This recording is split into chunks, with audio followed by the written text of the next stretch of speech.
दरम्यान या वक्तव्यावरून वाद उभा राहिल्यानंतर जयंत पाटील यांनी सारवासारव करत आपल्या बोलण्याचा चुकीचा अर्थ काढल्याचं स्पष्टीकरण दिलं। पहाटेच्या शपथविधीची खेळी जाणीवपूर्वक कोणी केली असं म्हणता येणार नाही, मात्र त्यामुळे राज्यात लागू असलेली राष्ट्रपती राजवट उठवायला मदत झाली, तसंच या घटनेनंतर उलट राष्ट्रवादी भक्कम झाल्याचं वक्तव्य त्यांनी केलं।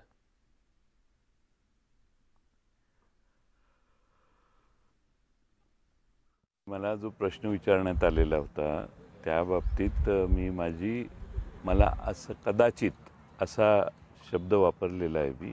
आता ती जी घटना झाली पहाटेचा शपथविधी, या शपथविधीच्या मुळे काय झाले फायदे, तर राष्ट्रपती राजवट काढण्यासाठी त्याची डायरेक्टली इनडायरेक्टली मदत झाली, एवढाच त्याचा फायदा।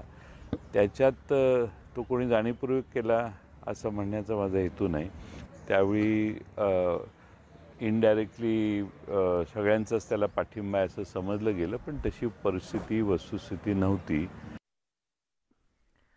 राज्य मंत्रिमंडळ विस्ताराबाबत विविध तर्क वितर्क लढवले जात असले तरी मंत्रिमंडळ विस्तार हा सर्वस्वी वरिष्ठ नेत्यांच्या निर्णयावर निर्भर असल्याचं राज्याचे क्रीडा आणि वैद्यकीय शिक्षण मंत्री गिरीश महाजन यांनी म्हटलंय। धुळे दौऱ्यावर असताना त्यांनी मंत्रिमंडळ विस्ताराबाबत हे भाष्य केलेलं आहे। मंत्रिमंडळ विस्ताराला उशीर होत असल्याचं त्यांनी मान्य केलं। त्याचप्रमाणे वरिष्ठांच्या निर्णयाच्या नंतर मंत्रिमंडळ विस्तार केला जाईल असंही महाजन म्हणाले। महाजन यांच्या वक्तव्यामुळे मंत्रिमंडळ विस्ताराचं भिजत घुंगडं कायम आहे हे स्पष्ट झालंय। त्याचप्रमाणे मंत्रिमंडळ विस्तार आणखी लांबणीवर पडणार असल्याची जोरदार चर्चा आहे। का रखडलाय मंत्रिमंडळ विस्तार नेमका? मला वाटतं या संदर्भामध्ये पक्षश्रेष्ठीच आपल्याला तारीख कळवतील। आज हे सांगणं मलाही कठीण आहे, आपल्या सर्वांना कल्पना आहे।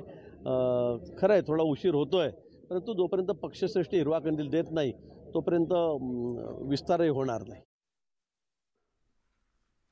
महाराष्ट्रातलं राजकारण